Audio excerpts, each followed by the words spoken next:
Bien, bien aula de consultas académicas. Tengo ya con ustedes los PPTs con los 30 ítems, 30 ejercicios con su respectivo solucionario que iré dando paso a paso.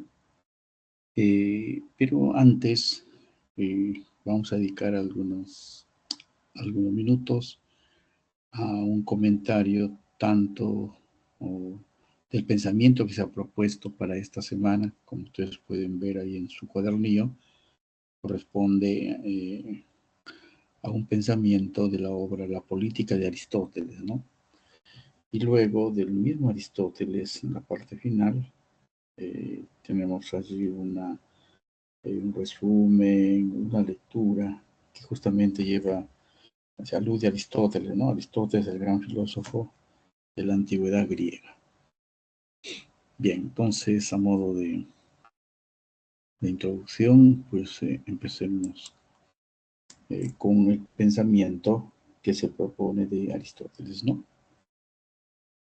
Se nos dice el sistema en su conjunto no quiere ser ni una democracia ni una oligarquía, sino un término medio entre ambos, o entre ambas, ¿no? Al que llaman república.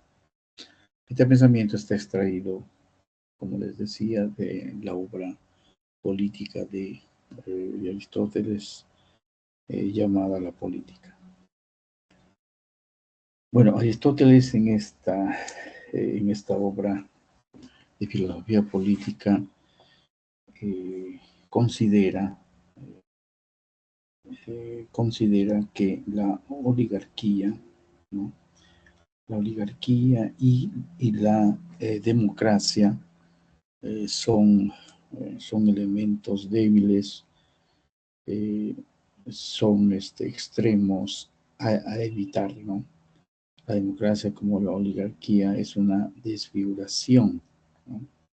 Entonces, en la oligarquía, pues, que es lo opuesto a la aristocracia, unos pocos se hacen del poder y unos pocos gobiernan, digamos, a su antojo, perdiendo de vista la idea del bienestar común, ¿no? Y la democracia, que consideramos que es el gobierno del pueblo o de las masas o de los ciudadanos, sin embargo, para Aristóteles se impone una especie de anarquía, porque en una democracia hay muchas tendencias políticas, muchos partidos políticos, y todos quieren que se hagan las cosas según su punto de vista. Entonces, se establece pues una suerte de caos, de desorden, de anarquía.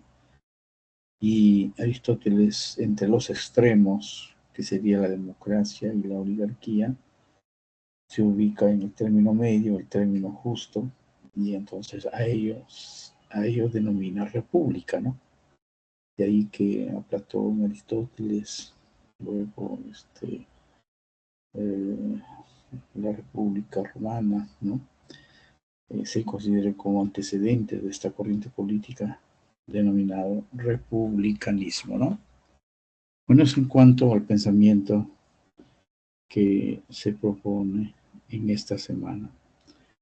Y en la lectura, a ver, tenemos una suerte de 5 párrafos, ¿sí?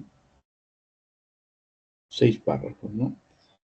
Entonces, cada uno de ellos, claro, tiene alguna idea importante, una idea principal. No está de más, pues, que nos adentremos en ello y captemos la idea central, ¿no? Como el título mismo dice, trata sobre Aristóteles. Aristóteles, el gran filósofo de la antigüedad griega, junto a Platón, junto a Sócrates, ¿no? Se nos dice Aristóteles fue un filósofo nacido en Estagira, filósofo griego, claro está, en el año 384 a.C. y muere en Calcis en el 322 a.C. Bueno, ubicado en el siglo IV, ¿no? Cronológicamente la vida y el desarrollo del pensamiento de Aristóteles. Fue discípulo de Platón, ¿no? Y maestro de Alejandro Magno. De Platón hemos de recordar, decía Aristóteles, ¿no? Soy amigo de Platón, pero más amigo soy de la verdad. Alejandro Magno, que fue un gran conquistador, ¿sí? Hay que considerar que ahí está la idea y la orientación política, ¿no? Que hizo mella, hizo carne en el pensamiento, en el espíritu de Alejandro Magno, ¿no? Claro, presente el pensamiento de Aristóteles. Su obra abarca una gran variedad de disciplinas, de materias, la lógica, la física, la metafísica, la ética, la política, la biología, etcétera, ¿no? Por no citar otros. Fue uno de los pensadores más influyentes de la historia de la filosofía occidental. Su padre, Nicómaco, era médico de la corte del rey Amintas III. A los 17 años, Aristóteles quedó huérfano y fue enviado a Atenas para estudiar en la Academia de Platón, donde permaneció durante 20 años.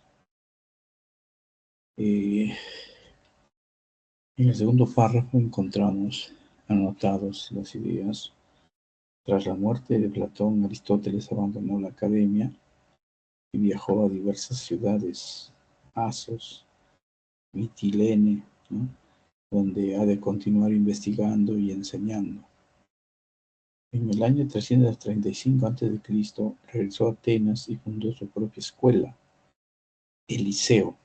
Entonces, de Aristóteles, el Liceo, ¿no? De Platón es la academia y de Aristóteles el Liceo, centros, ¿no? Hoy diríamos universidades, a ver, donde impartió clases durante 12 años.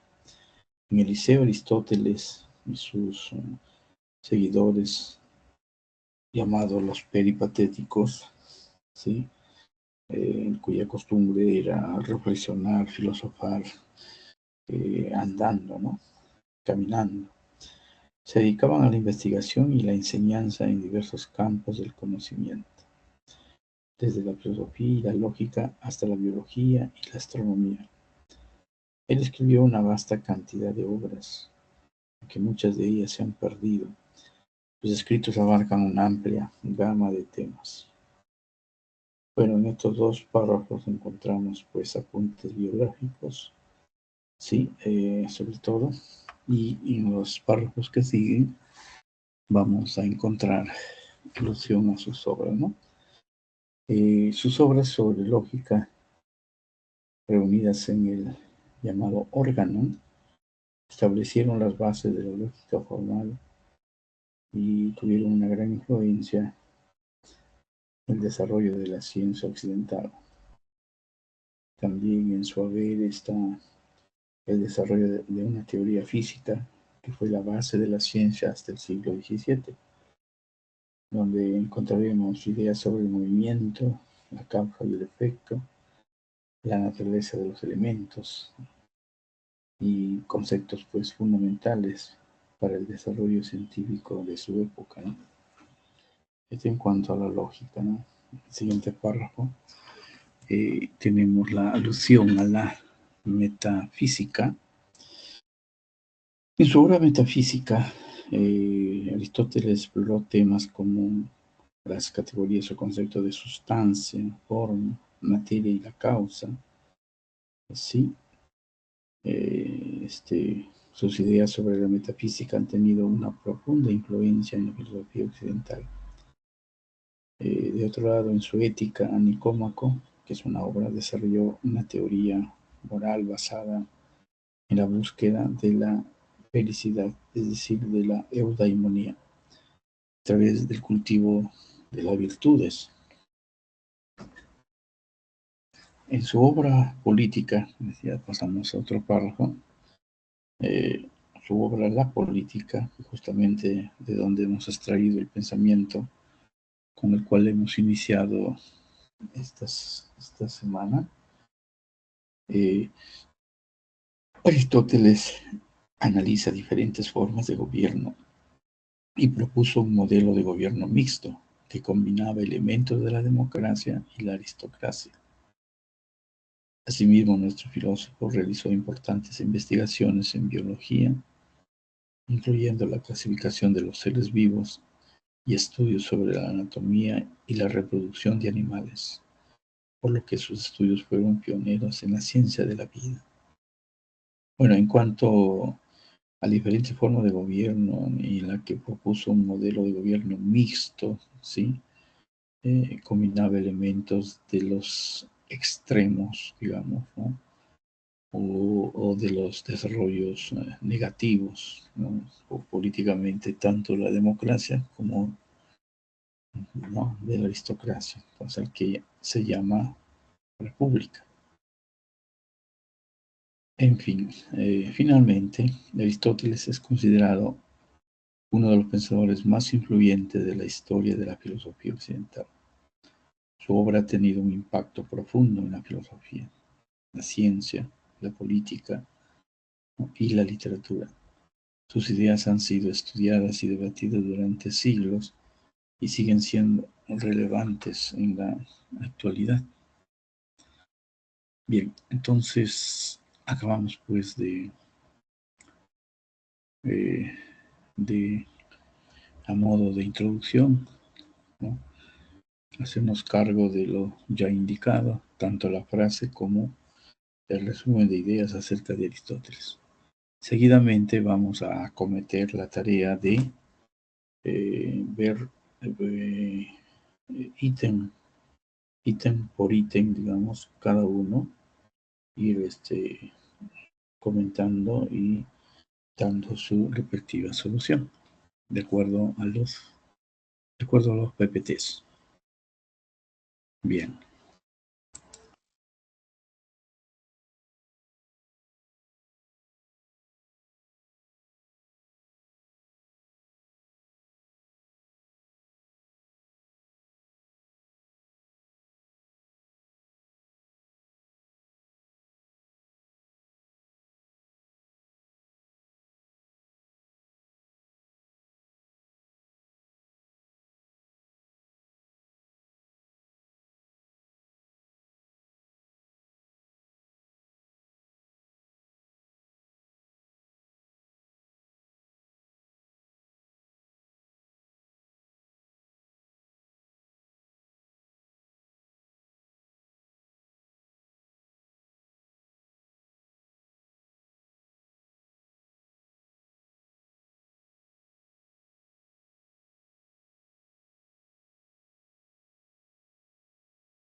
Bien, entonces a continuación vamos eh, a cometer la tarea de ver cada uno de los 30 ítems propuestos para esta semana 19, ¿no?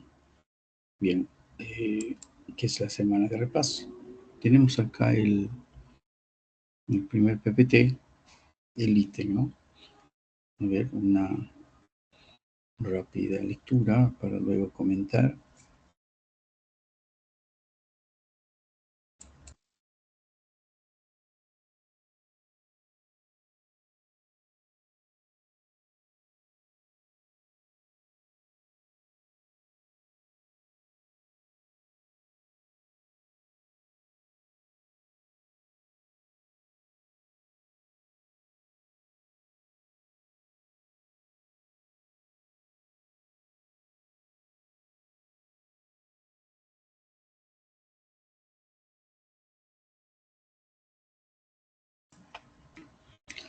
Bien, en el ítem 1, desde el punto de vista de Saida, los dos problemas más importantes de la filosofía pueden sintetizarse en dos interrogantes.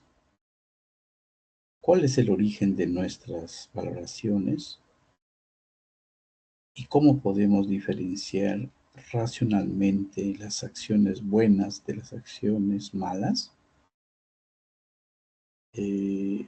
Ambas preguntas se relacionan con las disciplinas denominadas, hay dos disciplinas, ¿no? Respectivamente. A ver, primero veamos que se alude a dos problemas, ¿no? Y cuyos problemas tienen que ver con dos disciplinas o dos áreas de la filosofía. ¿Cuáles son esas dos áreas? Teología, estética, ¿no? ¿O ética acaso? Bien, las dos problemas. Esos dos problemas, dos disciplinas filosóficas están conectadas con dos problemas filosóficos, con dos interrogantes. Fijémonos en el primer interrogante. ¿Cuál es el origen?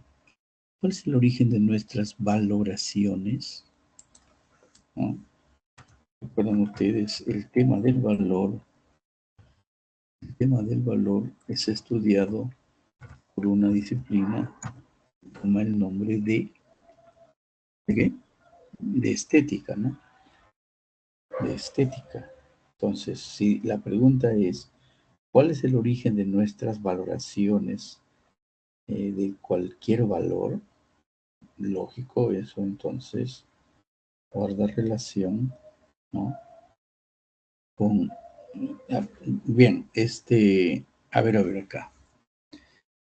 El valor de lo bello, a ver, vamos a precisar acá, quizá podamos, ya. Entonces, lo bello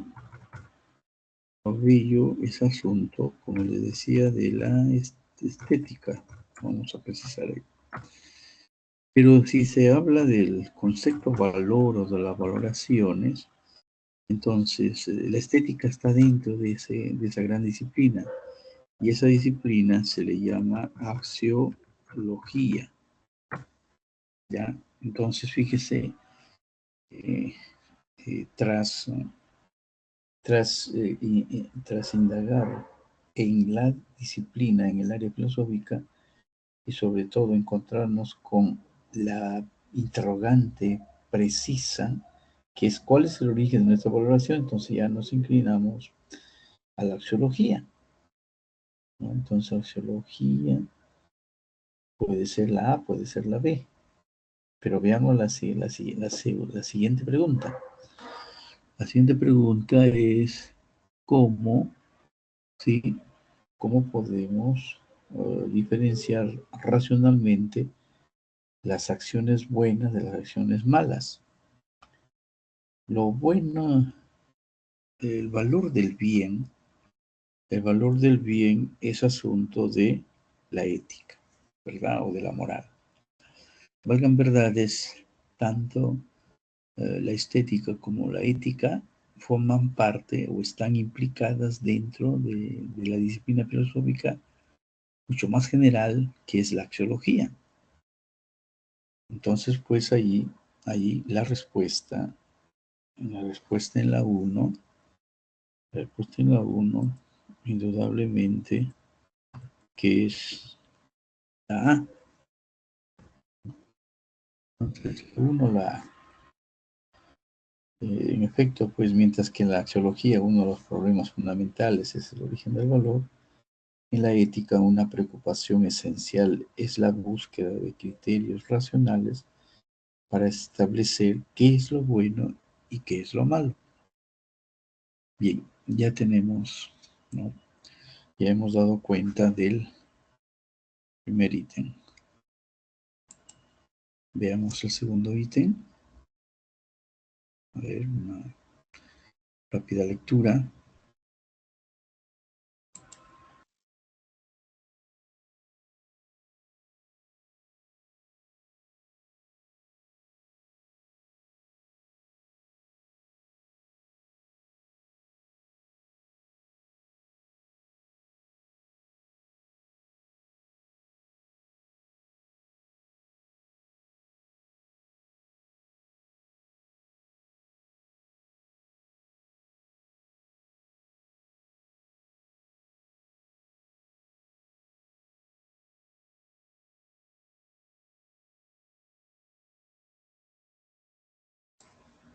Bien, segundo ítem. Alfredo, profesor de educación secundaria, se encuentra convencido.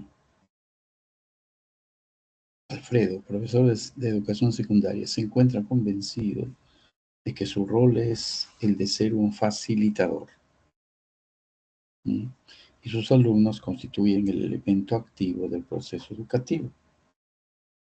Por su parte, Alejandro, renombrado filósofo, considera que el profesor debe instruir y brindar los conocimientos que el estudiante necesita para la universidad. Subrayemos, ¿no? En esto, Alejandro, ¿qué debe hacer? ¿Qué debe hacer el profesor?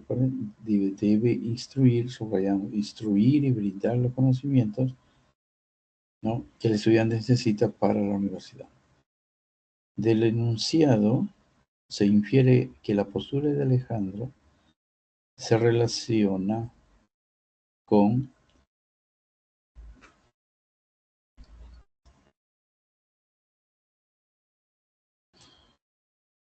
la enseñanza impartida por los sofistas, ¿no?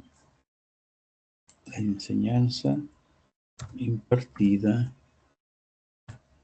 por los sofistas.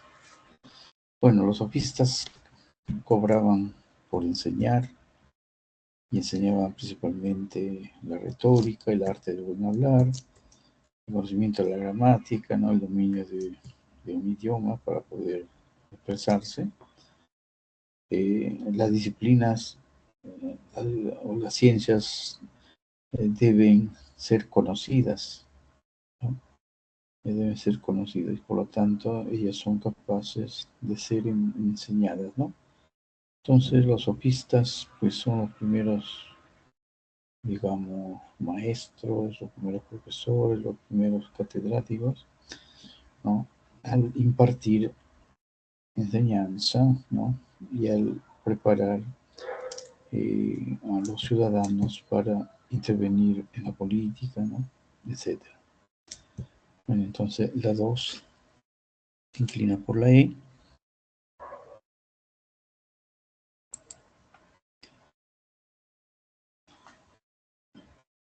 Tenemos la pregunta 3. Pregunta 3.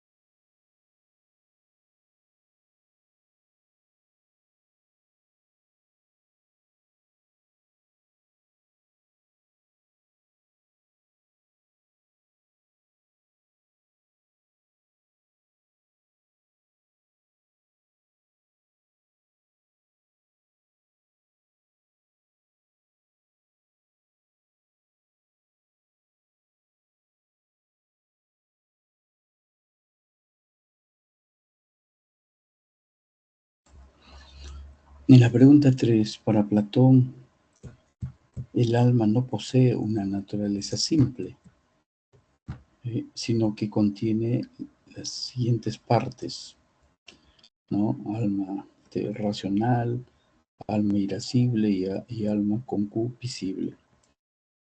La primera, es decir, la racional, debe ser la que dirija a las otras dos, o sea, la irascible y concupiscible, ya que estas últimas son de naturaleza pasional. Sin embargo, existe una diferencia entre ellas, ya que una representa las pasiones nobles, que sería el alma racional, y la otra las pasiones ignobles, digamos, malas, ¿no? Considerando lo anterior, podemos afirmar que para Platón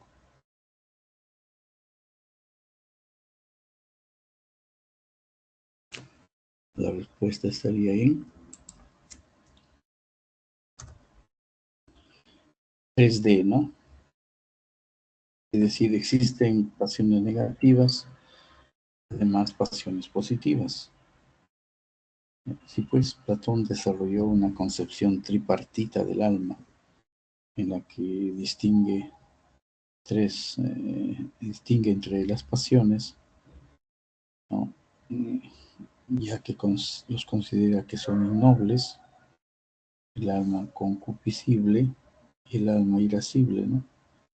Pero que otras nobles, es decir, el alma racional, son buenas, ya que son dirigidas por nuestra razón, por la parte racional, ¿no? Que tiene que ver con el alma racional en Platón. Claro.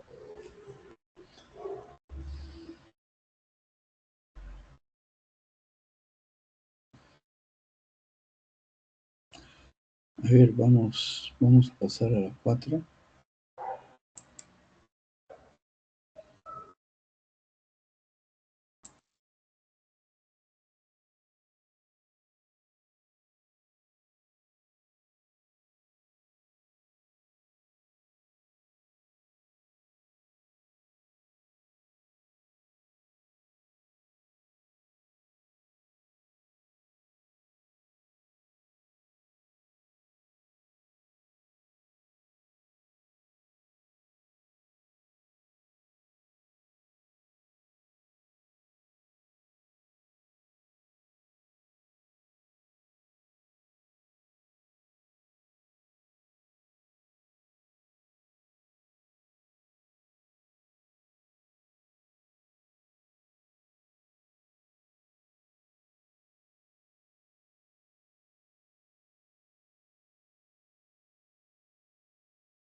Bien, tenemos el ítem 4. Un profesor eh, inicia su clase de filosofía comentándoles a sus alumnos el famoso cuadro La Escuela de Atenas. La Escuela de Atenas, que es una pintura del Renacimiento. ¿De quién es? ¿De Miguel Ángel o de Rafael? De Rafael, ¿no? Uh-huh. La Escuela de Atenas. A su juicio, el autor del cuadro, al juicio del profesor, ¿no?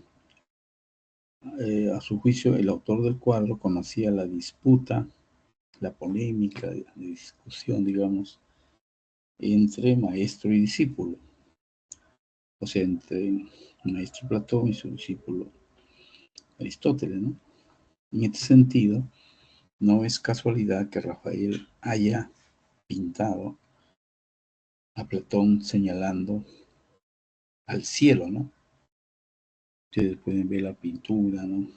Entrando a internet o si no hay un libro de arte renacentista, ¿no? Pueden verificar estos aspectos, ¿no? Bien, entonces en este sentido no es casualidad que Rafael haya pintado a Platón señalando al cielo, de que quería dar a entender que las esencias, ¿no?, de las cosas, o las ideas de las cosas, como no estamos acostumbrados a decir, estaban en otro mundo, ¿no? Las esencias o las ideas de las cosas estaban en otro mundo. En relación con lo anterior, ¿cuál es la razón de que en el cuadro Aristóteles señale con la mano este mundo, ¿no? Entonces, la respuesta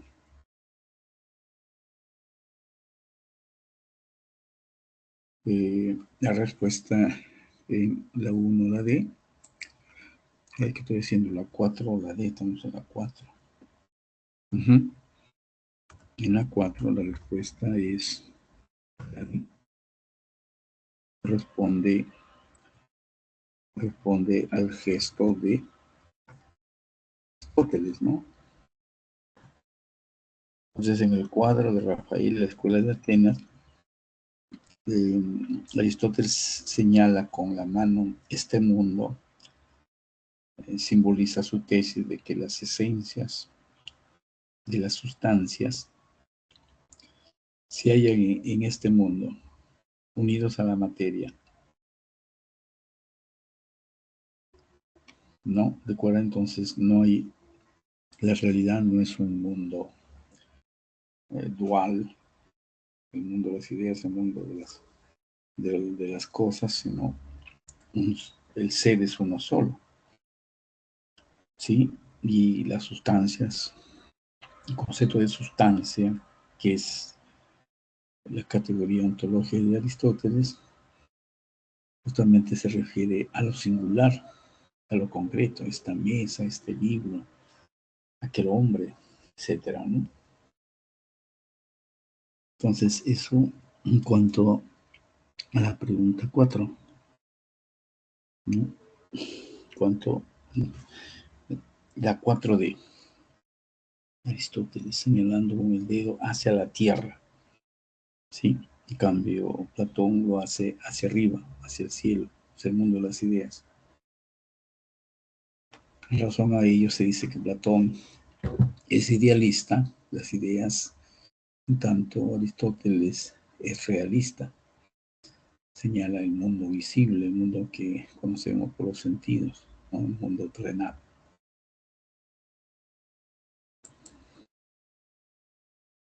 Siguiente ítem, siguiente pregunta.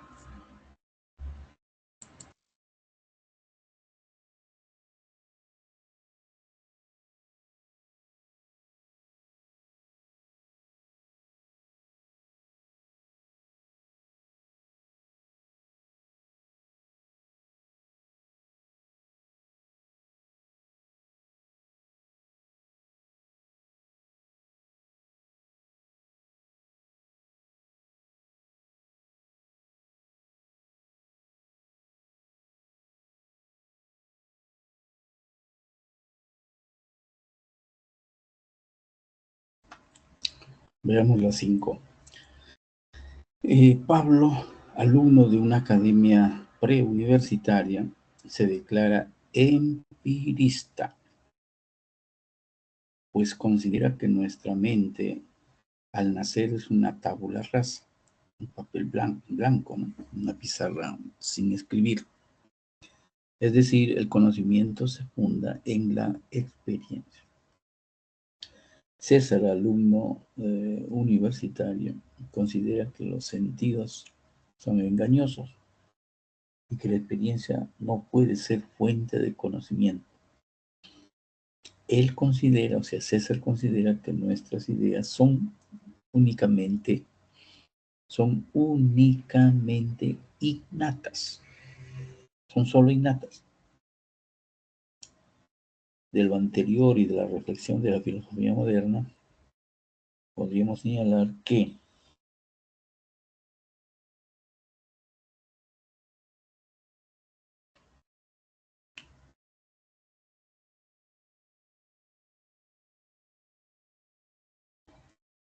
a ver, nuevamente la 5, la 5, la D, se lee César, aunque cercano a Descartes, ¿sí? Ya que acepta las ideas innatas, aunque dice que solamente ellas, ¿no?, existen. Entonces, César, aunque cercano a Descartes, discrepa de él, discrepa de Descartes. ¿Por qué discrepa? Bueno, tanto Pablo como César, ¿no?, ambos alumnos, muestran posturas o actitudes nociológicas distintas.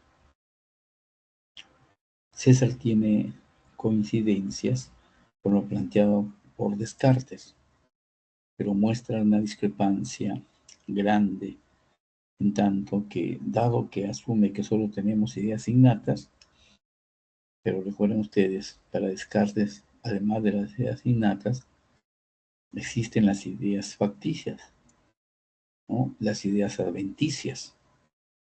Son tres clases de ideas, ¿no?, las facticias, las adventicias y las innatas. Entonces, en ese sentido, ¿no?, la 5 es la D. Entonces, recordemos con las tres clases de ideas de Descartes. Podemos anotar cuáles son esas tres ideas.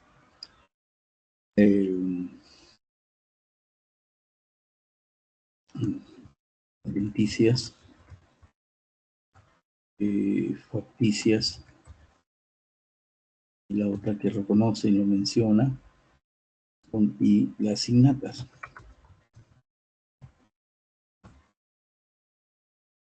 Ya entonces, esto en relación a la pregunta 5.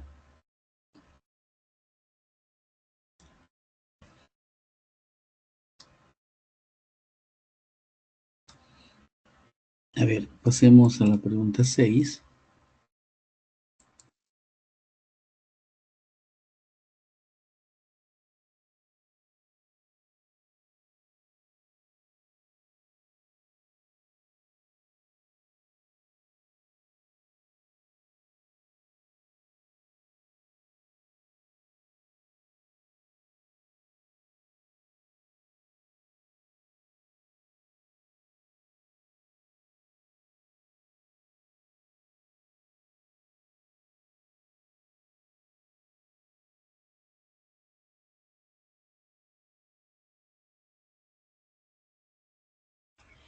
Bien, en cuanto a la pregunta 6, se lee: Marco es un joven obrero.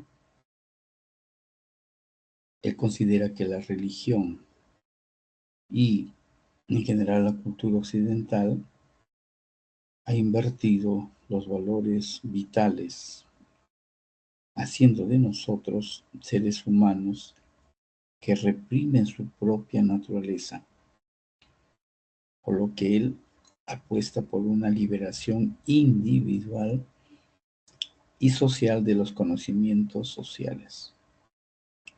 A ver, aquí entonces apuntemos: es un obrero, el tema es la religión, y él está de acuerdo, subrayemos, por una liberación individual y social de los condicionamientos sociales.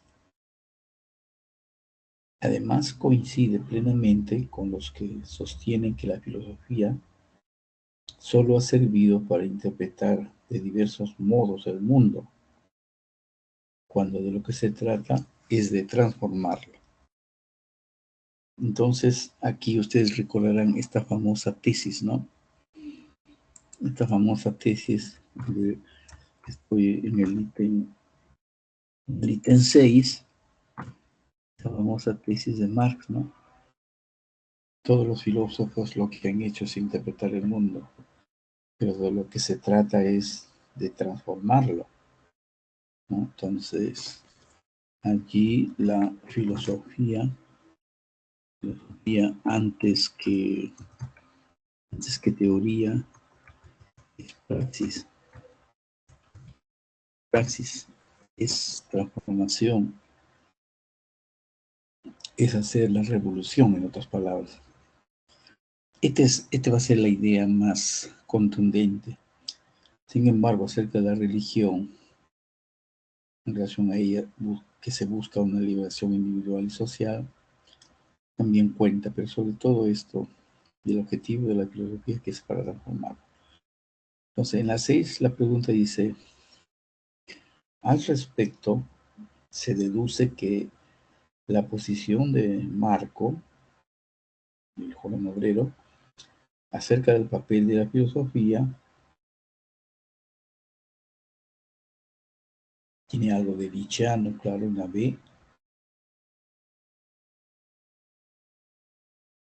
Decíamos, la 6 es la D, ¿no?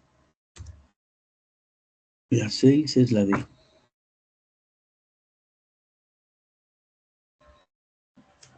La 6 es la D. La de dedo y la D. Bueno, hay varias preguntas que son la D, ¿no? No siempre va a ser así. La posición de Marco acerca del rol de la filosofía, acerca del papel de la filosofía, se basa en lo señalado por Marx, Karl Marx, como ya les decía, y el marxismo sobre el rol de la filosofía y su papel transformador y revolucionario. ¿Ya? Entonces, ahí la 6 es pues la D.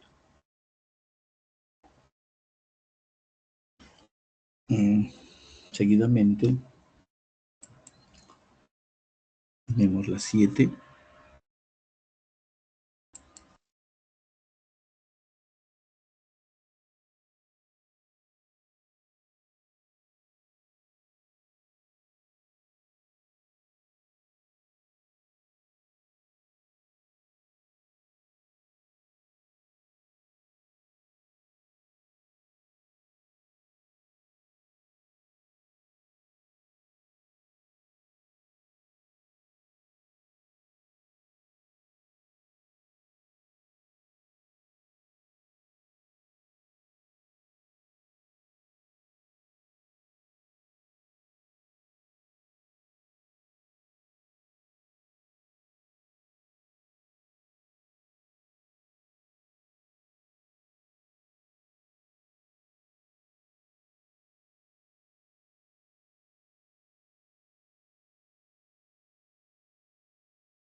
En la 7, la especie humana siempre está ligada al trabajo y produce objetos a través de este, por lo que se le considera como agentes que, sirviéndose de los recursos y las materias primas, elaboran o fabrican bienes y servicios que serán utilizados para satisfacer sus necesidades. Entonces acá viene la idea de que la naturaleza del hombre está determinado por el trabajo. Y a esto, a las relaciones sociales de producción, esto nos viene una vez más la idea de Karl Marx, ¿no? Pero veamos, el enunciado es un texto marxista. Bueno, ya nos están ya dando una luz sobre ello. El enunciado es un texto marxista, el cual considera que el hombre es el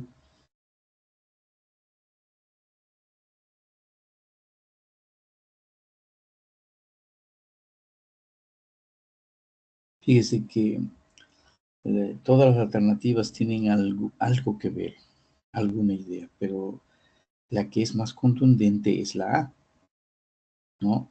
Resultado de las relaciones sociales de producción. ¿Ya? Él considera que el hombre es el resultado de las relaciones sociales de producción, ¿no? Para Marx el hombre es un ser activo, ¿no? a través del trabajo o por el trabajo, el hombre construye la sociedad y en ese afán de producir bienes y servicios, sí, a través del trabajo, para satisfacer las necesidades, él va a establecer relaciones de producción con los demás hombres, ¿no? Marx dirá en esta etapa, ¿no? Los obreros o los proletarios, y del otro lado los burgueses o capitalistas, los empresarios, ¿no? Entonces, por tanto, la esencia humana se tiene que entender como el resultado de las relaciones sociales de producción, ¿no? Entonces, en la 7 es la 7, juntamos ahí, es la siguiente pregunta. Tenemos la 8.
Veamos ahora sí la pregunta 8.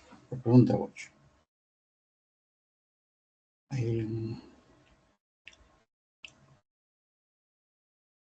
Adolfo y Sergio, dos periodistas renombrados, discuten sobre la mejor forma de gobierno para nuestro país. Adolfo señala que los gobernantes y sus ministros deben de ser elegidos entre los mejores educados para que así puedan conducirnos al desarrollo, ¿no? En cambio, Sergio se enfoca más en el hecho de que debemos ser ciudadanos obedientes del gobierno y las leyes, puesto que todo gobierno finalmente sustenta su poder en la gracia divina. Con referencia a las corrientes filosóficas peruanas del siglo XIX, podemos señalar que eh, bueno, acá recuerdan en el periodo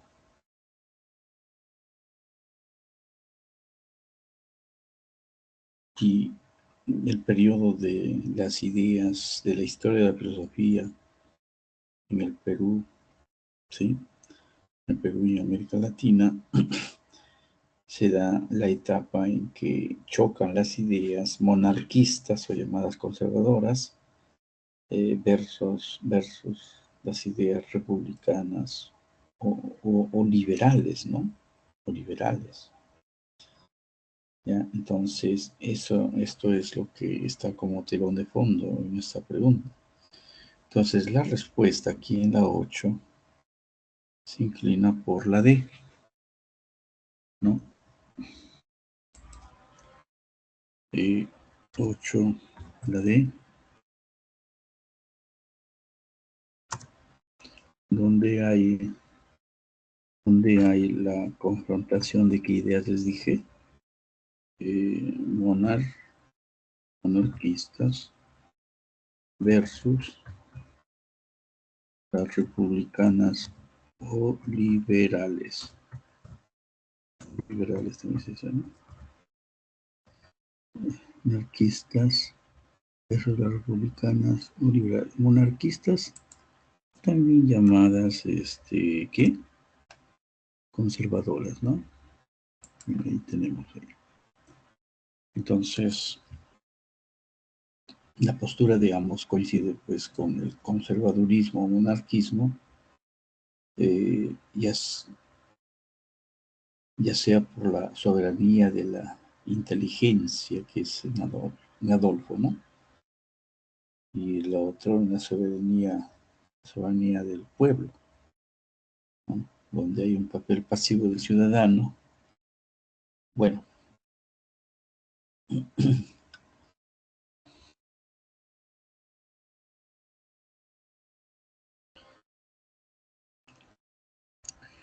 entonces, soberanía de la inteligencia y la soberanía del pueblo, ¿no? Que es que son las ideas republicanas. Bueno, eso en cuanto a la 8. La 9.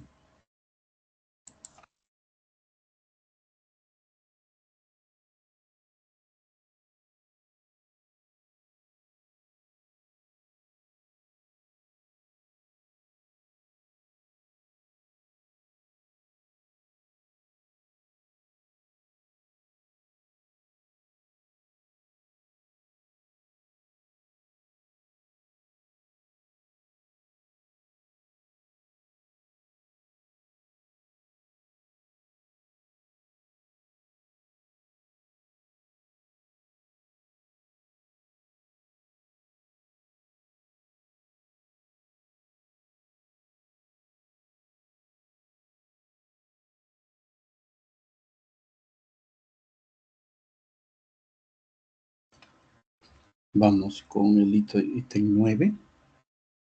Después de la Segunda Guerra Mundial, los ejércitos soviéticos encontraron que en el campo de concentración de Buchenwald había restos humanos calcinados y cámaras de gas.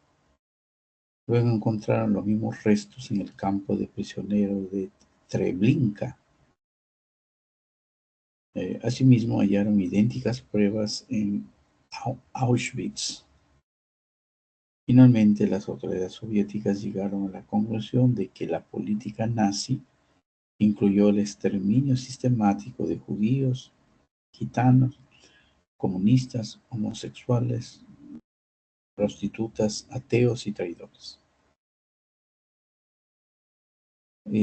Podemos inferir que la conclusión a la que llegaron los soviéticos fue el resultado de un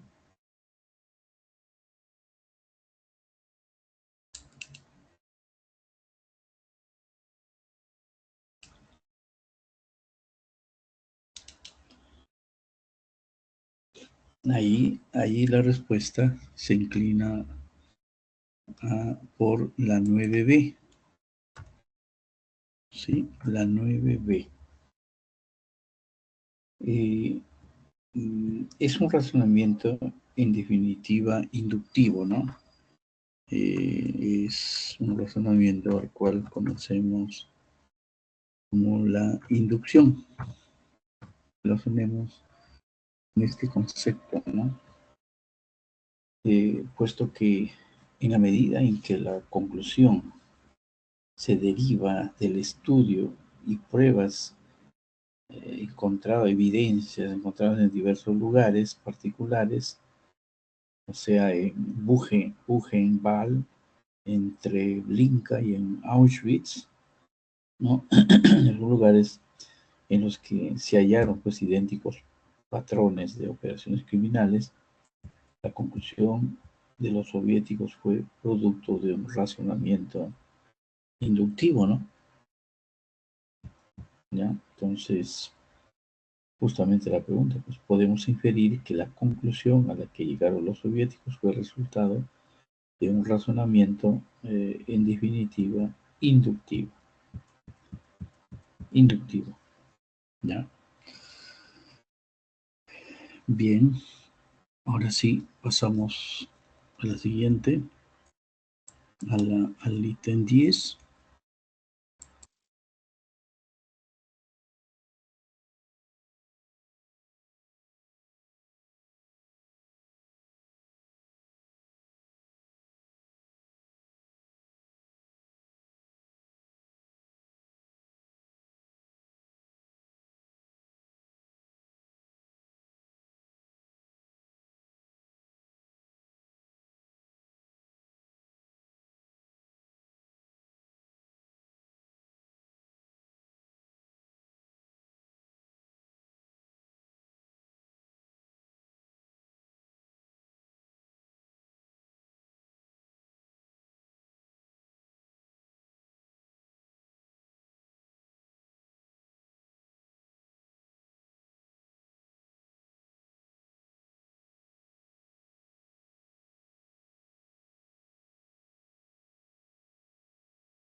Bien, acá tenemos ya la pregunta 10.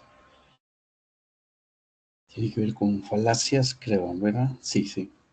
Bueno, la 10. En un debate electoral, ¿no? Uno de los candidatos termina su intervención señalando que se ha preparado toda su vida para ocupar el cargo al que postula, que ha concluido 2 carreras universitarias, 3 maestrías y un doctorado.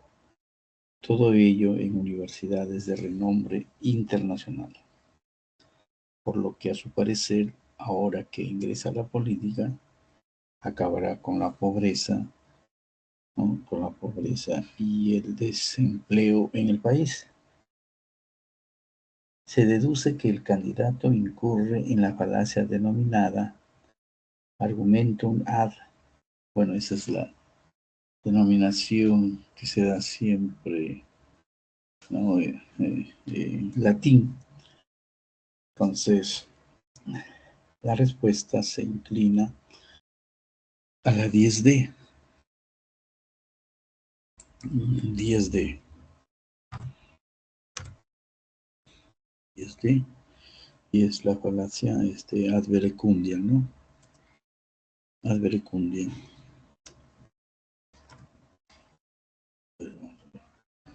Ad verecundiam. Verecundiam. ¿Está bien? Ya. Verecundiam. ¿Por qué? El candidato apela a la autoridad, a una autoridad que emana de sus estudios, de sus grados, de sus títulos académicos, ¿no? Que justamente le serviría para enseñar, para ser catedrático, ¿no? Diríamos, ¿no? Pero él lo está utilizando para afirmar su capacidad como político, ¿no? Y si es así, entonces como político será capaz de solucionar los grandes problemas del país.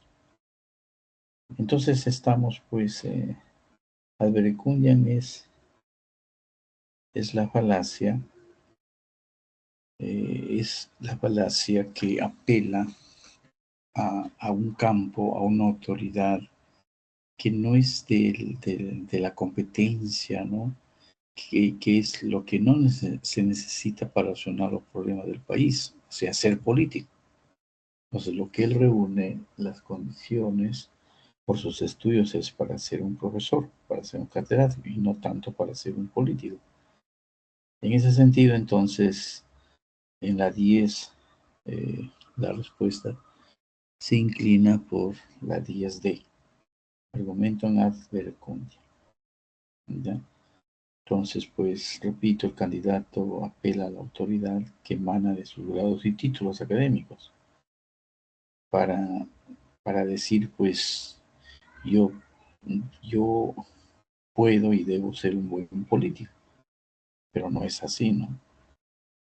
Ya está pues navegando en un plano distinto, digamos, ¿no?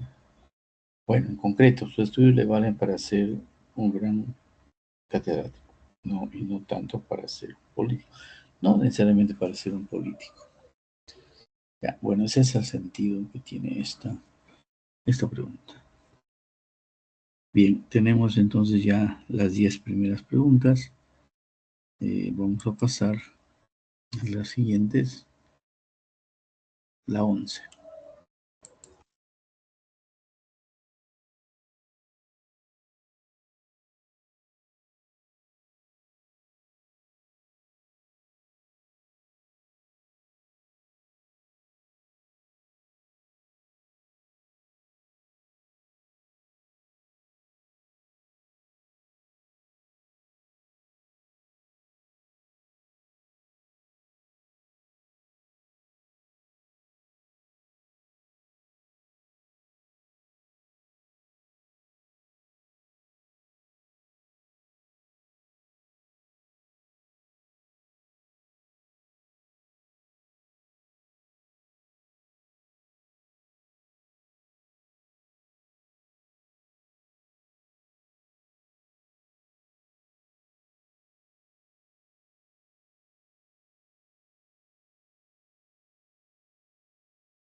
Bien, en la 11 tenemos Max Zülle, arqueólogo alemán, recopiló muchas y muy variadas pruebas como resultado de sus excavaciones en diferentes sitios sudamericanos.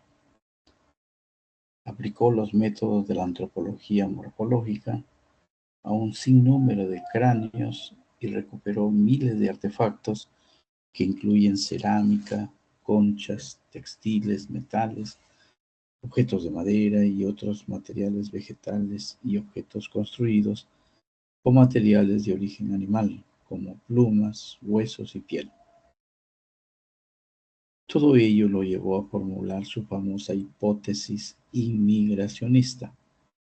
Acometió entonces la ardua tarea de elaborar una síntesis de investigación del origen de la cultura andina, cuya conclusión sostenía que ésta se originó de los aportes venidos de Mesoamérica, México y América Central. Sobre las conclusiones a las que arribó Max Zülle, es coherente afirmar que todas ellas configuran una argumentación de índole inductiva, ¿no? Entonces, la 11, la C, 11, la C.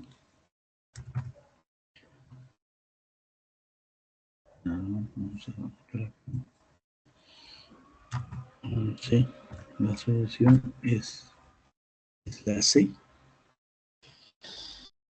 ¿Por qué?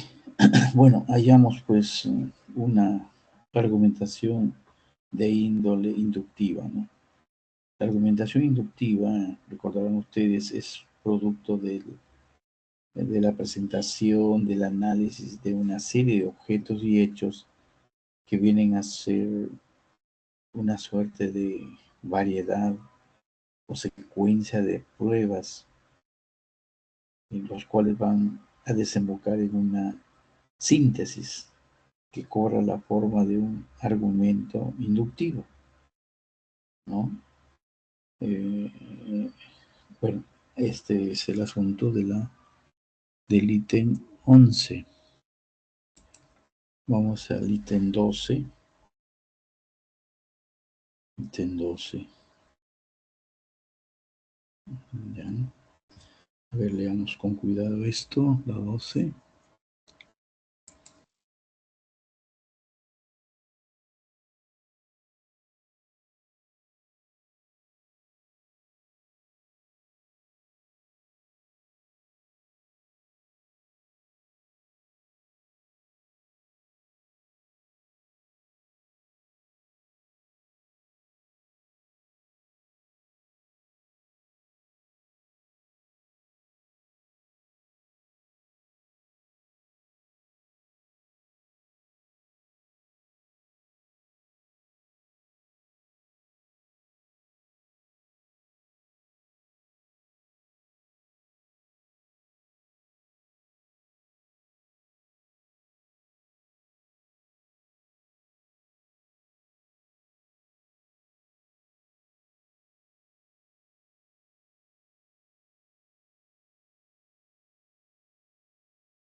A ver, en el ítem 12. Uno de los personajes más importantes que estudió los entinemas fue Aristóteles. El entinema es un razonamiento, un argumento, ¿no? En la que suele no estar escrito o evidenciado, digamos, una de las premisas o quizá también la conclusión. Bueno, que estudió los entinemas fue Aristóteles, ¿no? El filósofo griego apreció la importancia de este recurso de la retórica para convencer al receptor del mensaje.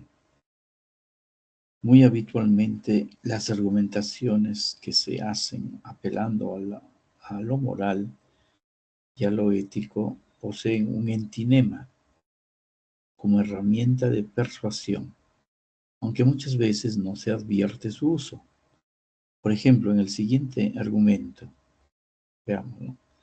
Hacer daño a las personas está mal.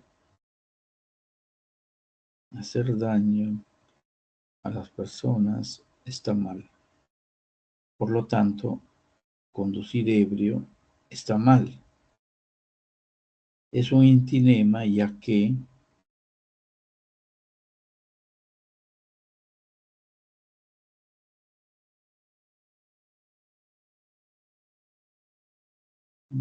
por lo tanto, conducir ebrio está mal. Es un antinema ya que en la B, la 2, la 12, la B, la 12, la B, sin embargo, tenemos ahí que explicar unas cosas.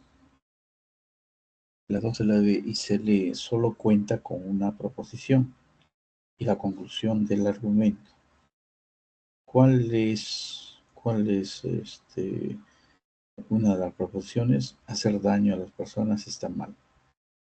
Y la conclusión es, ¿no? Por lo tanto, por consiguiente, en consecuencia, conducir ebrio está mal. Esa es la conclusión. Solo cuenta con una proposición y la conclusión del argumento. Por eso la 12 es la B. Por este hecho es un antinema, pues le falta uno de sus elementos, ¿no? Está implícito, pero no es necesario escribirlo, se sobreentiende. Ya que en estos razonamientos en los que se omite o una de las premisas o la conclusión, asumiendo que el receptor, ¿no? Quien lo escucha, quien lo lee, lo sabe, porque está sobreentendido, ¿no? Está sobreentendido. Entonces, tratemos de una manera de reproducir, ¿no? Entero, digamos, ese argumento, ¿no? Hacer daño a las personas está mal.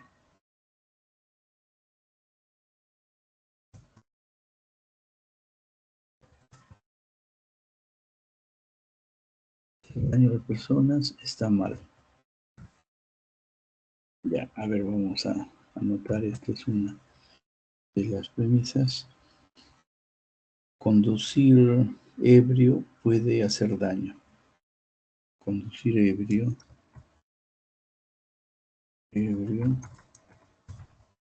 puede hacer daño. Conducir ebrio puede hacer daño. Conducir, he puesto doble N, entonces conducir ebrio puede hacer daño. Y la conclusión, lo que tenemos es conducir ebrio está mal. Conducir ebrio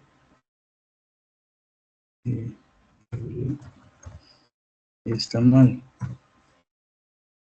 Entonces, no está de más hacer ¿no? Llegar a explicitar las dos premisas y la conclusión. Claro está. Entonces, ahí pueden ustedes leerlo, ¿no? Recuerdan en la conclusión, conducir ebrio es término menor, es el sujeto, y está mal el término mayor, o el predicado. Eso de está mal está en la primera premisa, ¿eh? Entonces, está mal. Está mal, entonces. Y el conducir ebrio, lo hallamos en la segunda, conducir ebrio. ¿Ya? Y término medio puede hacer daño o hacer daño simplemente, ¿no? Acá, y hacer daño en la primera premisa. Término medio, eso no se pone en la conclusión, ¿no? La conclusión va el término menor, conducir ebrio, y el término mayor está mal, está acá. Entonces, fíjese lo que se ha omitido. Si usted vuelve a leer, hacer daño a las personas está mal. O sea, ¿qué es lo que no se ha escrito? La segunda premisa, conducir ebrio puede hacer daño. Ya, eso es lo que está implícito, sobreentendido. Y en razón de eso, esta pregunta, el tipo de argumento se llama ¿qué? Se llama entinema. Entonces, esa es la cuestión acerca de esta pregunta. ¿Qué pregunta es? Número 12. Pero, repito, pues ahí la solución es la B. ¿No? Es un entinema ya que solo cuenta con una proposición y la conclusión del argumento. O sea, la primera premisa y la conclusión. La segunda premisa, la que he puesto acá, ¿no? Se sobreentiende. Bueno, pasamos ahora a la pregunta 13, ¿no?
Bien, la pregunta 13. Si afirmamos que la casona de la Universidad Nacional Mayor de San Marcos está en el Parque Universitario, ¿no? Y que la Facultad de Medicina se encuentra en la Avenida Grau, ambos enunciados se consideran como verdaderas. ¿Por qué? Porque, a ver, ¿por qué?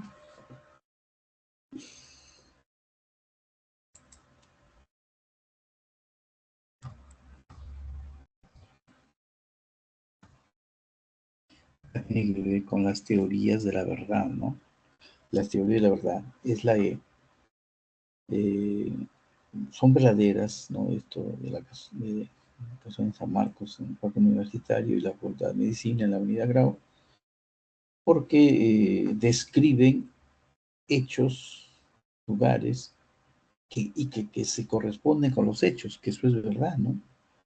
Uno puede ir a ver, a verificar y justo va a encontrar en esos lugares señalados, pues, la casona de San Marcos y lo otro, la Facultad de Medicina, la Avenida Grau, ¿no? Por ese hecho, entonces, cuando el lenguaje se corresponde con la realidad, ¿no? Lo dicho se corresponde con la realidad, estamos frente a la verdad por correspondencia. Verdad por correspondencia o verdad por adecuación, ¿no? Estamos ante la teoría de la verdad como correspondencia.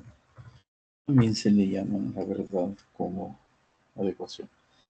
Si un enunciado o una palabra son verdaderos cuando coinciden con los hechos y con los objetos, ¿no? y con los objetos. Bien, ese es el asunto de esta pregunta número 13, que es la E. Vamos a la pregunta 14. En la 14, en un coloquio de filosofía, Juan sostiene lo siguiente. En todo triángulo, el cuadrado de la hipotenusa es igual a la suma de los cuadrados de los catetos. Luego señala que toda línea paralela a un lado de un triángulo divide a los otros dos lados en partes proporcionales. Finalmente afirma que no se necesita de ninguna prueba empírica para dar cuenta de estos conocimientos. El enunciado, siguiendo las teorías de la verdad, la anterior, ¿qué teoría de la verdad era? La verdad como correspondencia, ¿no? Pueden leerlo ahí en el chat. Ahora se trata de otra teoría de la verdad. Se puede establecer que la verdad se presenta con claridad y distinción. La teoría de la verdad como evidencia, ¿no?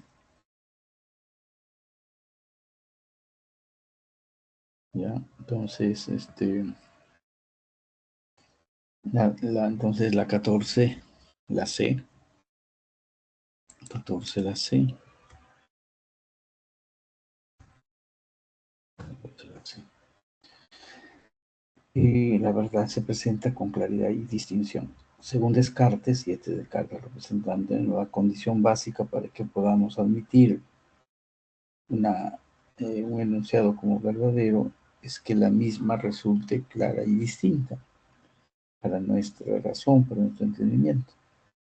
De manera, pues, por ejemplo, los conceptos matemáticos cumplen con dicha cuestión, ¿no? Entonces, la teoría de la verdad como evidencia. La teoría de la verdad como evidencia.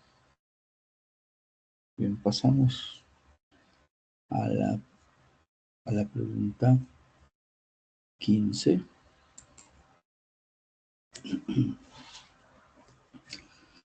La pregunta 15.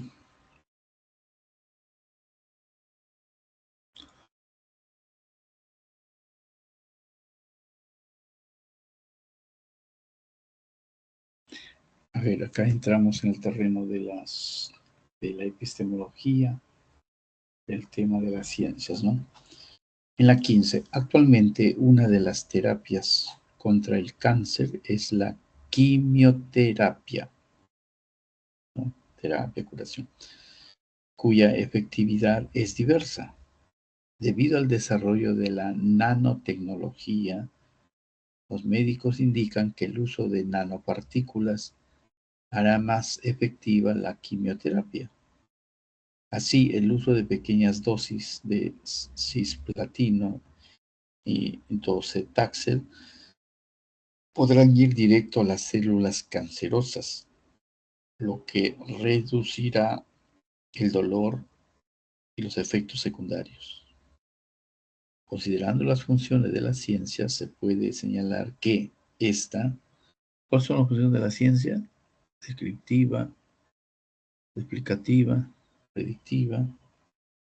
A ver, considerando la función de la ciencia, se puede señalar que la D, predice la efectividad del uso de nanopartículas. Predice, se adelanta a los hechos, ¿no? Entonces la 15 tenemos que es la D. 15. La letra D tiene que ver con la función predictiva de la ciencia. Función predictiva. La ciencia posee varias características, pues, ¿no? Una de ellas es su naturaleza predictiva, gracias a la que puede adelantarse a los hechos, como en este caso, en el que la ciencia predice la efectividad del uso de nanopartículas, ¿no? Como terapia contra el cáncer. Entonces la D. Bien, en la 15 nosotros podemos mirarlo, comete errores durante la investigación hecha, describe un objeto de estudio en el proceso, produce tecnología para satisfacer necesidades, la E explica elaborando enunciados o argumentos, y acá predice la efectividad del uso de nanopartículas, ¿sí? Porque ellas irán directo a las células cancerosas, reduciendo el dolor y los efectos secundarios. Eso se prevé, eso se predice, ¿no? Bien, entonces, después la 15.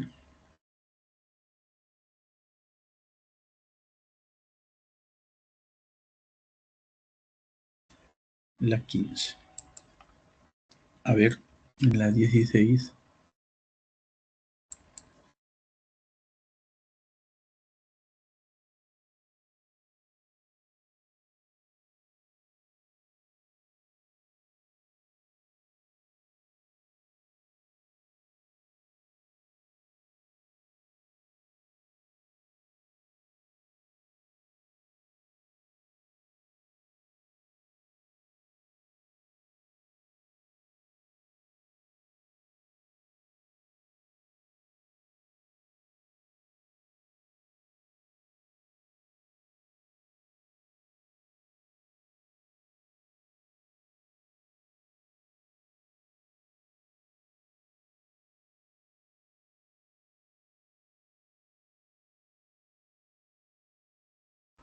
Bien, bien, como hemos ya llegado a la mitad de los ítems, nuevamente aquí pongo a su disposición del solucionario.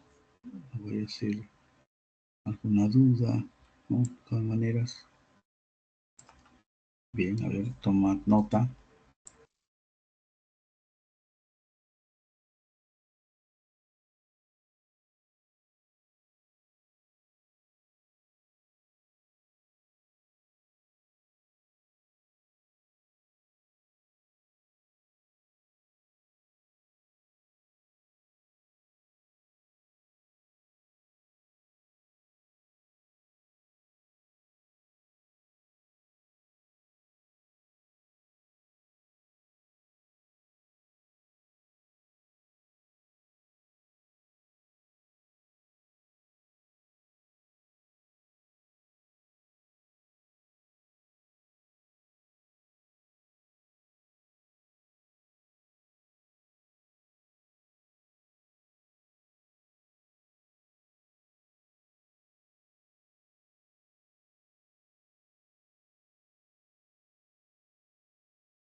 Bien, continuamos. Vamos con la pregunta 16.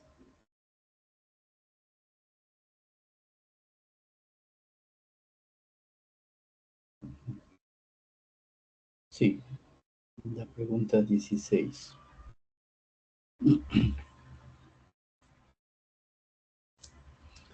A ver, interesante acá en la teoría de los agujeros negros, ¿sí? Bueno, el texto dice así, durante toda mi vida he visto todos los días.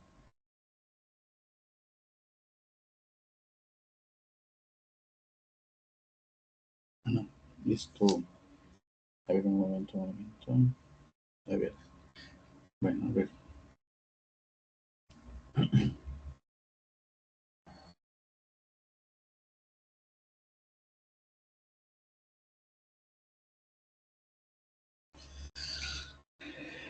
A ver, si bien es cierto que los agujeros negros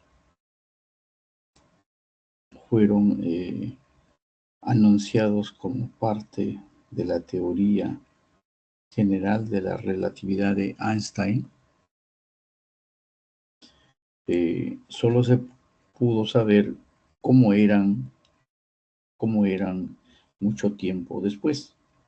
Basándose en los agujeros negros conocidos, hoy se conoce o se sabe que estos cuerpos celestes poseen una densidad enorme, por lo que ninguna materia o energía puede escapar de su campo gravitatorio. Además, se asume que se forman cuando estrellas masivas mueren o explotan.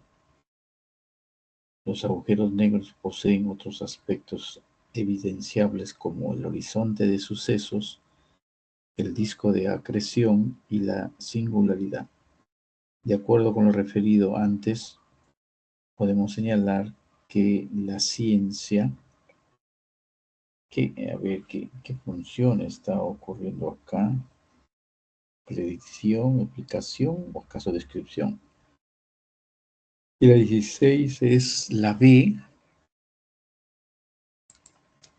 La 16, la respuesta es la B de bueno, que describe, de acuerdo con lo referido antes, podemos señalar que la ciencia describe cómo son los agujeros negros conocidos, ¿no? Uno de los aspectos más relevantes de la ciencia es su capacidad, pues, descriptiva, ¿no? Describe la realidad objetiva, considerando diversas evidencias, algunas no visibles directamente. En este caso, la ciencia describe cómo son los agujeros negros, ¿no? Son de una densidad enorme por la que ninguna materia o energía puede escapar de su campo gravitatorio, ¿no? Muchos barcos, muchos aviones habían desaparecido, no se sabía por qué. Ahora, con la teoría de los agujeros negros, ¿no? Ya se tiene respuesta a esa cuestión, ¿no? Y tenemos la pregunta 17. 16B, no le he pasado. La 16 es la B. Sí. Tenemos la pregunta 17.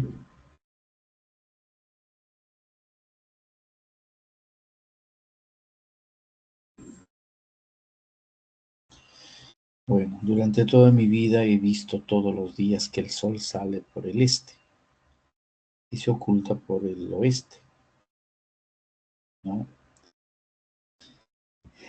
Y exactamente tengo 10.835 días de vida, así que tengo 10.85, 8. No, perdón, 10.835 razones a favor de la siguiente conclusión. El sol sale todos los días. Asimismo, a lo largo de toda la historia de la humanidad, todos los hombres que me precedieron vieron salir el sol todos los días de su vida. Esto eleva la cifra a varios millones de días. Entonces hay millones de razones y pruebas, ¿no?, para pensar que el sol saldrá mañana frente a, frente a ninguno que jamás jamás nadie vivió el caso contrario. Y no solo con respecto al Sol, sino que todos los días vivimos miles de repeticiones que confirman, ¿no? ¿Qué cosa? El orden repetitivo del cosmos.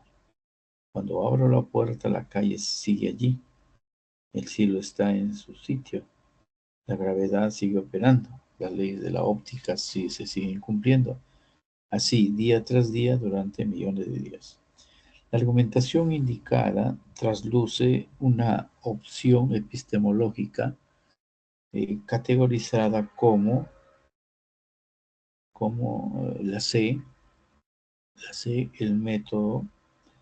el método inductivo como garantía, el método inductivo como garantía ¿de qué? De la ciencia. Entonces, tenemos la 17C.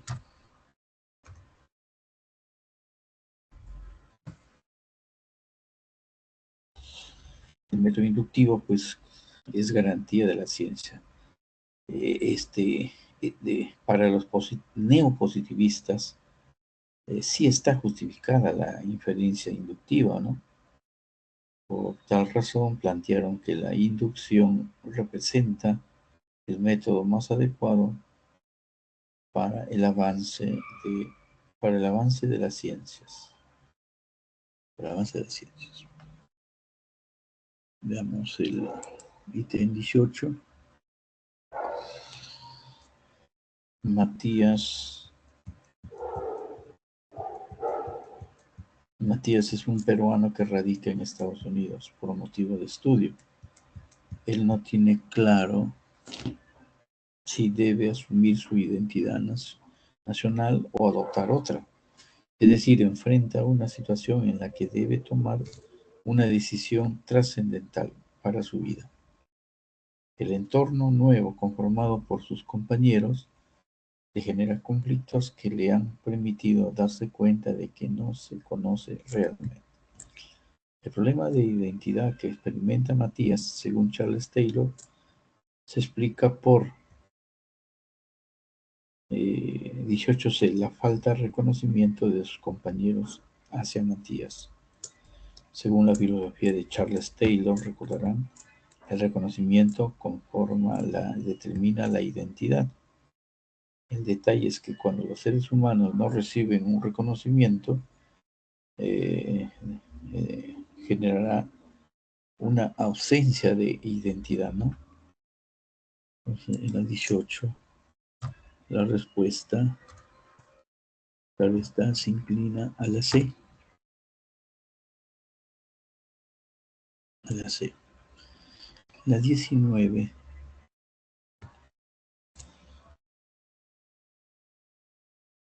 A ver, leemos la 19. Leemos la 19. Un momento.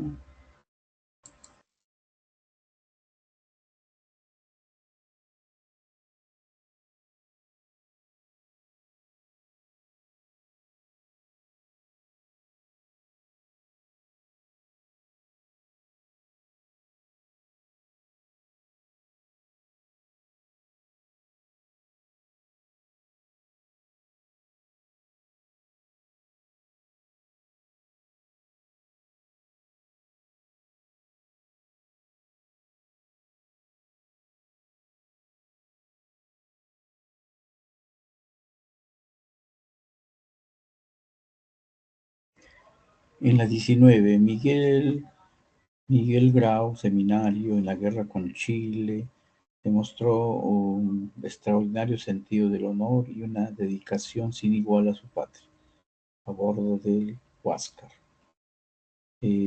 Su capacidad de liderazgo, su coraje en batalla y su compasión por los adversarios lo han inmortalizado en la memoria de la nación. Por el contrario, el 31 de mayo del 2016, el Tribunal Superior Militar Policial del Centro sentenció a 35 años de prisión al técnico de la Marina de Guerra en situación de retiro, Alfredo Marino Domínguez Raffo, por los delitos de traición a la patria desobediencia e infidencia en tiempos de paz. Desde la perspectiva axiológica de los valores, ¿no?, de la lectura se infiere que la polaridad es una característica de los valores, ¿no? La polaridad. Entonces, tenemos ahí la 19D.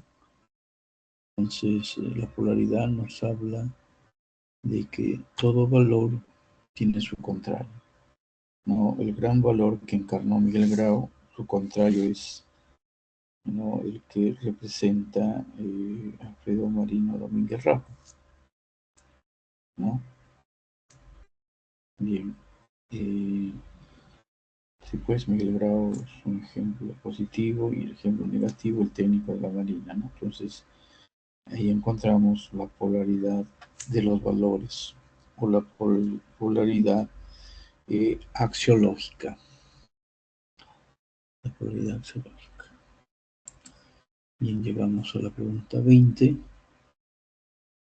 Pregunta 20.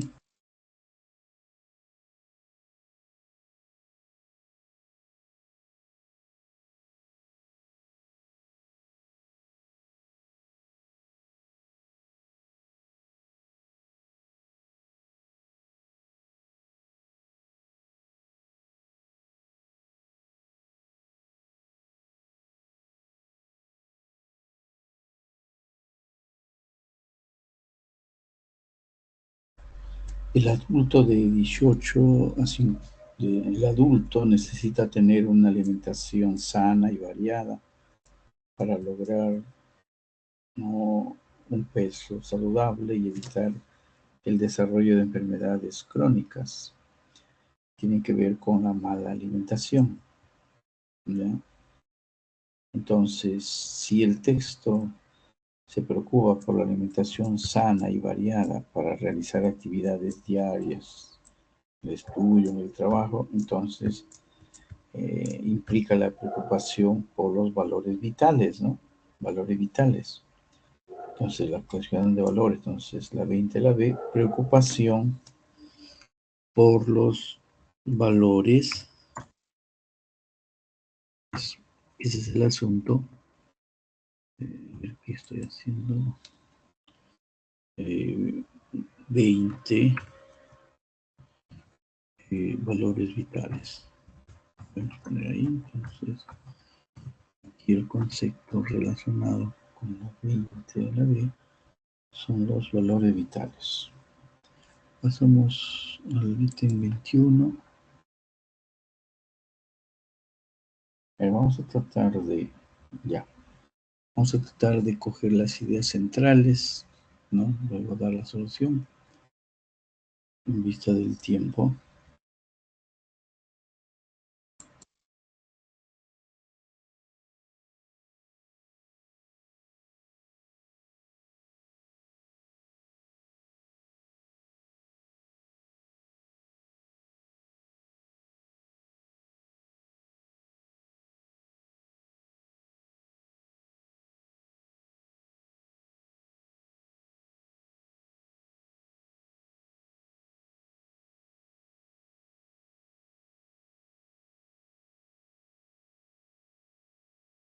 Entonces, esta pregunta 21, ¿no?, en concordancia con el pensamiento analítico de George Muir, el niño en cuestión conoce el mal porque la D, ¿no?, de dedo, intuye qué es el bien y su opuesto lo malo, ¿no?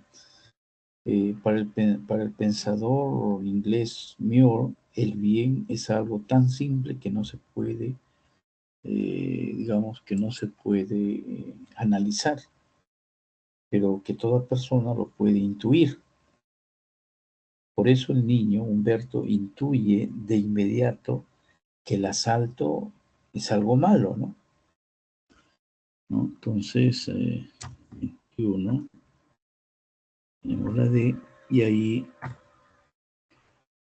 la concepción de que el bien no se racionaliza, no lo entendemos mediante la argumentación, sino a través de la intuición. intuición de la idea del bien. Esta es la 21, la D. Pasamos a la 22.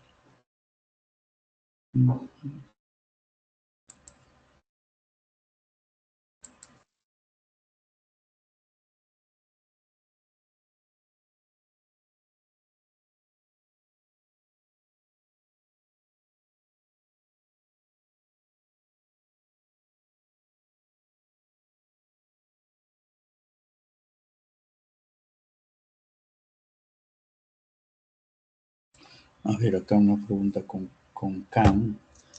Pedro es un estudiante de enfermería que una mañana, cuando se dirigía a la universidad, observó que dos delincuentes asaltaron y dejaron inconsciente a una persona y huyeron. Por eso Pedro decidió socorrer pronto a la víctima. Él decidió, ¿no? Conforme con el pensamiento ético de Kant, la conducta de Pedro, ¿no? La conducta de Pedro es buena por su desinteresada voluntad de ayuda. ¿Ya? Entonces, la 22, la E.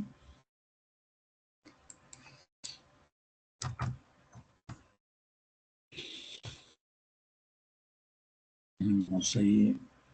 Acá, aunque en la ética kantiana se parte del imperativo categórico, el bien está en función de la buena voluntad o el sentido del deber.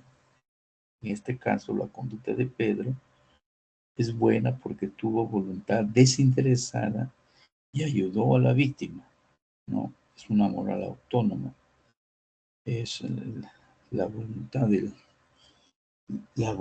de hacer el bien, ¿no? Donde él decide por cuenta propia, la autonomía de la moral. En cambio, 23.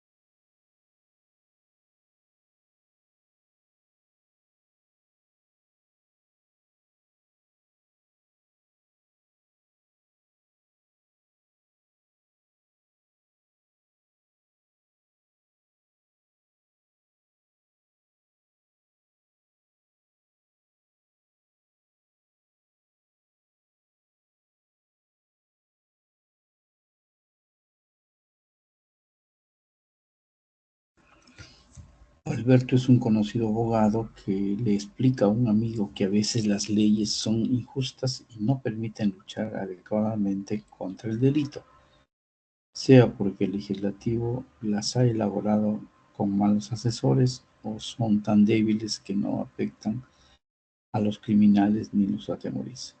Sin embargo, las normas jurídicas son necesarias básicamente porque la 23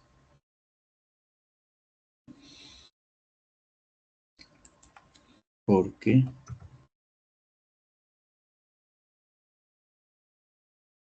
buscan regular mediante leyes el comportamiento.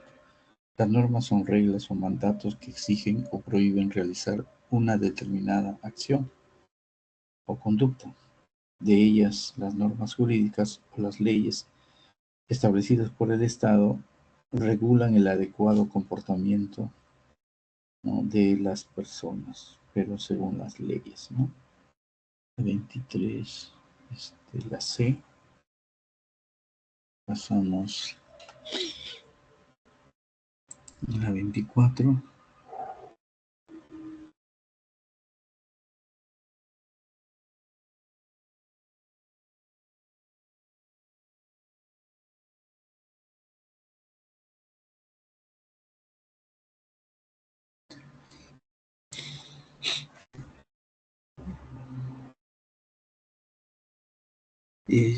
Sí, sí, acabo de leer Spinoza su pregunta sobre la teoría filosófica sobre el arte de Federico Nietzsche, ¿no? Sí, me está escuchando, ¿no? ¿Se escucha? Spinoza. Eh, Sí, ya, si no decía, voy a escribir. Sí, Nietzsche, fíjese, para entenderlo, básicamente, eh, hay que diferenciar lo que es lo apolíneo, diferenciar, diferenciar frente al otro concepto que es lo dionisiaco. Entonces, lo dionisiaco, Nietzsche se ubica en lo dionisiaco. Y lo dionisiaco defiende la naturaleza, la vida, las pasiones, los instintos, porque esa es la naturaleza del hombre. La naturaleza del hombre es como la de los animales, ¿no? Y entonces, si esto es así, entonces el arte en Nietzsche tiene que reflejar, pues, estos impulsos, ¿no? Estas inclinaciones, ¿no? Vitales, este espíritu dionisiaco que busca el placer, la vida, el baile, el goce, ¿no? Entonces, eso es lo que representa el arte en Nietzsche, ¿no? En Nietzsche. Entonces, esto de lo dionisiaco que representa la vida, ¿no? El Nietzsche pues acusará al cristianismo de que es una religión que no considera, no valora estos aspectos, estas características del hombre como un ser animal, ¿no? Entonces, básicamente esta es la idea. Si, si quiere hacer una repregunta allí, a ver, he tratado de resumirlo, claro está.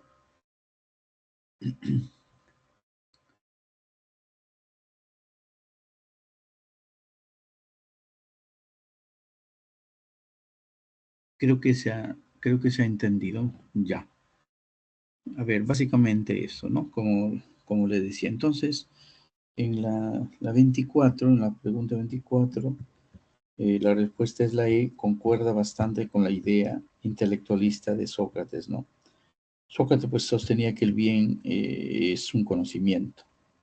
Los hombres buenos se han dedicado a conocer el bien y son sabios, en cambio los que no han conocido el bien son ignorantes y por lo tanto infringen la ley, infringen las normas, ¿no? Entonces, Rosa, diríamos, concuerda mucho con la ética intelectualista de Sócrates. Entonces, ahí la 24, ¿no? Es lógicamente la E. Profe, ahora sí, Sí, a ver, su micro casi no.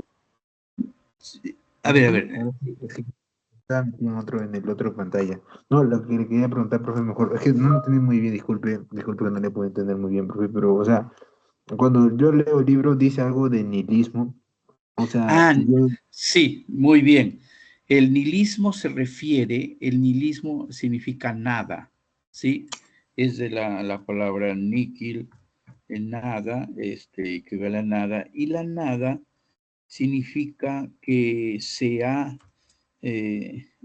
significa que se ha terminado con los valores cristianos. De ahí viene pues el anticristo. El cristianismo es responsable de haber ocultado, ¿no? De haber negado ese espíritu, ese espíritu dionisiaco, ¿no? Ese espíritu de nuestros impulsos, ¿no? Que la vida es alegría, es fiesta, ¿no? Y no es tristeza, no es negar, no es negar el cuerpo, marchitar el cuerpo para engrandecer el alma como el cristianismo enseña. Entonces, el nihilismo se refiere a la negación de los valores cristianos, al cristianismo, a Cristo. Pero Ah, él va a proponer un nuevo sistema de valores, valores en las que se va a valorar los valores de la vida, se va a valorar al superhombre porque representa la voluntad de poder, ¿no? El aliento vital. Esta es la idea del nihilismo. Muy buena su pregunta sobre esto. Si hay otro concepto que ahí encuentre, sí. Sí, sí, profe, entonces, o sea, en síntesis, más o menos lo que puedo entender es que entonces Friedrich Nietzsche trata de usar el arte como forma de poder liberar al hombre y el nihilismo como el proceso en el cual el hombre se despega de todos esos valores que lo restringen a actuar de una forma que no es como la que debería ser, ¿no? Un sujeto Ajá. libre, entonces. Así es, Así, así es. Nietzsche, así es, defiende la voluntad de poder, defiende la vida, defiende este espíritu dionisiaco del hombre, ¿no? Y claro, quien se opone es el cristianismo, porque el cristianismo más le preocupa el alma, el espíritu, y como que desvaloriza el cuerpo. Eso es lo que quiere decir Nietzsche, ¿no? Sí, como usted lo ha dicho, muy bien lo ha entendido. Sí, sí. Gracias por la pregunta. Si hay alguna cosa más, a ver, no hay problema. sí, sí, profe. Oye, estoy yo yendo con usted en las preguntas y justo había una... en lo que estaba leyendo la teoría de no para poder entender mejor las preguntas, Ajá. salió la duda. Pero si usted continúa, yo voy a estar ahí, estoy leyendo y estoy a la par escuchándolo, profe, para poder entender mejor las preguntas. Sí, sí, gracias, gracias. Muy bien por su presencia. Muy bien. Bueno, entonces, a ver, por el tiempo. Acá tienen ustedes por si acaso, me había quedado en la 25, pasé a dar respuesta a las preguntas acá de un estudiante, entonces acá tienen la respuesta. Estaba en la 25. La 25, como ven ustedes, la respuesta es la B de bueno. Critica la sociedad norteamericana actual, ¿no? El arte auténtico critica, cuestiona siempre la política, la cultura, la sociedad de nuestro tiempo, ¿no? Impulsando el cambio social.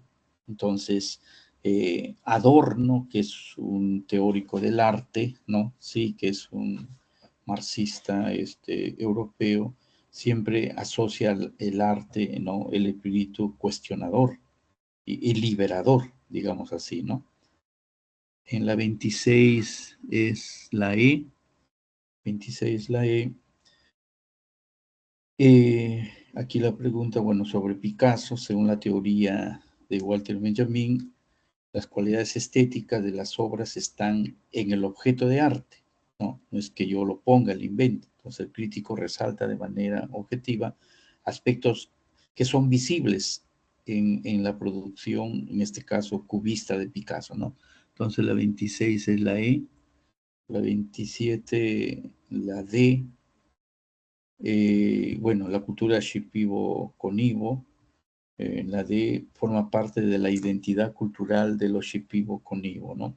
Es una de las comunidades de la selva, ¿sí? Entonces, tiene un valor estético y entonces forma parte de la identidad cultural de las comunidades, al cual estamos llamados a respetar y a valorar y a considerar, aunque sean minorías, ¿no?